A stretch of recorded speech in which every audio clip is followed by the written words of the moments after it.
Hello folks, this is Chris from IPS. Just want to share a little bit about RapidSORT INSPECT, an awesome product that IPS has.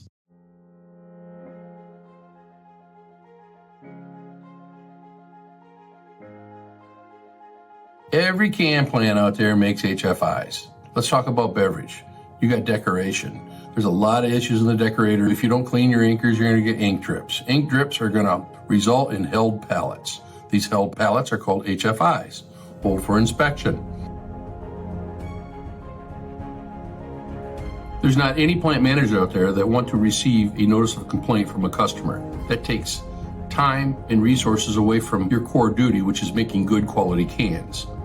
And you don't have time to spare. So having good quality sorts is extremely important. IPS has developed what we call RapidSORT INSPECT.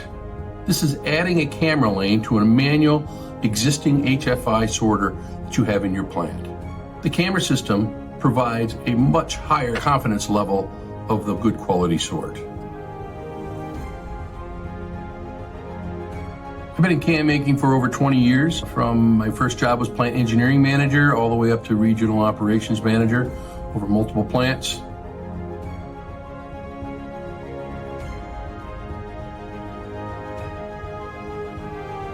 At IPS, our solutions come from being can makers ourselves. RapidSORT INSPECT is not just a piece of equipment, it's a solution built on real-world experiences.